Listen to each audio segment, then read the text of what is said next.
নমস্কার প্রিয় দর্শক, আজকের ভিডিওটিতে আলোচনা করব টিকিট বিক্রি ছাড়াও স্টেশন ব্র্যান্ডিংয়ে কলকাতা মেট্রোর আয় বৃদ্ধি হয়ে দাঁড়ালো এত কোটি টাকা।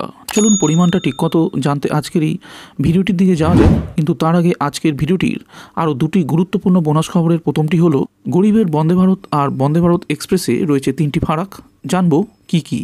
রেলের তরফ থেকে নতুন নতুন এবং উন্নত মানের পরিষেবা দেওয়ার জন্য ইতিমধ্যেই দেশের মাটিতে চালু করা হয়েছে বন্দে ভারত এক্সপ্রেসের মতন ট্রেন।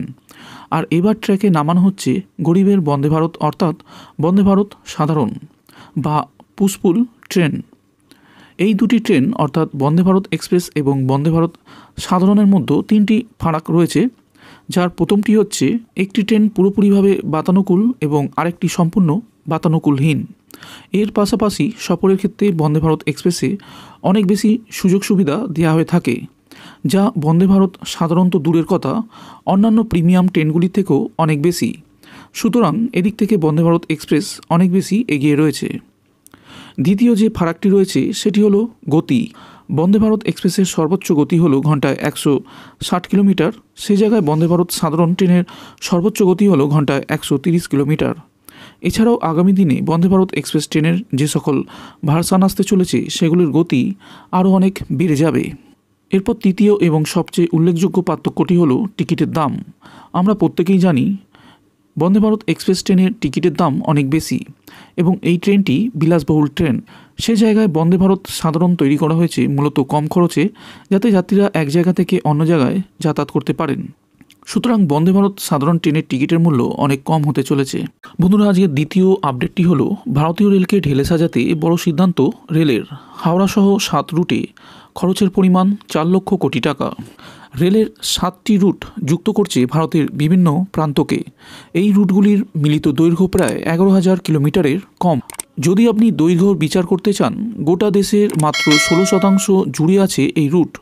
তবে এই রুটগুলির গুরুত্ব যোগাযোগ এবং বাণিজ্যর ক্ষেত্রে অপরিসীম।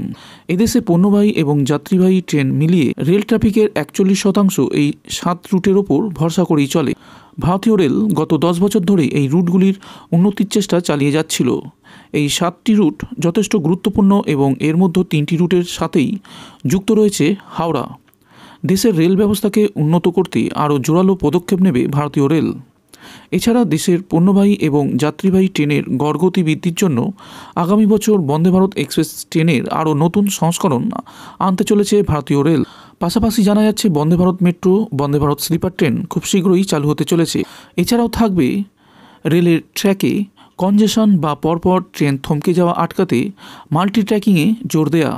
এর মধ্যে উল্লেখযোগ্য হল দিল্লি হাওড়া, মুম্বাই হাওড়া, হাওড়া চেন্নাই, মুম্বাই দিল্লি, দিল্লি চেন্নাই, দিল্লি গুয়াহাটি এবং মুম্বাই চেন্নাইয়ের রুট। এই রুটগুলো ভারতের অতি ব্যস্ততম রুট বলেই পরিচিত। ভারতীয় রেলের সিগন্যাল ও টেলিকম বিভাগের কর্মীরা কি বলছে চলুন দেখে নেওয়া যাক। তাদের মতে মাল্টি ট্র্যাকিং বা লাইন সংখ্যা যদি বাড়ানো হয়, তাহলে যাত্রীবাহী এবং পণ্যবাহী দু ধরনের ট্রেনই বেশি দ্রুত গন্তব্যে পৌঁছাতে পারবে। কেন্দ্রীয় মন্ত্রিসভায় রেলের পক্ষ থেকে এই প্রস্তাব পেশ করা হয়েছে। তবে 2024-25 থেকে পরের 10 বছর ধরে অর্থাৎ 2033 থেকে 34-এর মধ্যে এই পরিকল্পনা বাস্তবে রূপ দেওয়ার চেষ্টা করা হবে। এই 7টি রুটে যাত্রীদের চাপ বুঝে 3rd এবং 4th লাইন বসানোর কাজ হবে, এমনটাই পরিকল্পনা করেছে ভারতীয় রেল। এছাড়া এই প্রকল্পের আওতায় রয়েছে বহু জায়গায় ফ্লাইওভার, রোড ওভারব্রিজ এবং আন্ডারপাস তৈরির পরিকল্পনা। এই পরিকল্পনা বাস্তবায়িত করার জন্য প্রয়োজন 4,20,000 কোটি, যার জন্য ইতিমধ্যে তহবিল গঠন করার চিন্তাভাবনা করা হচ্ছে। ভারতীয় রেলের আধিকারিকরা অবশ্য জানিয়েছেন, যদি ট্র্যাকের সংখ্যা বাড়ানো হয় তাহলে যাত্রীবাহী ও পণ্যবাহী ট্রেনগুলো সমান্তরালভাবে চলাচল করতে পারবে।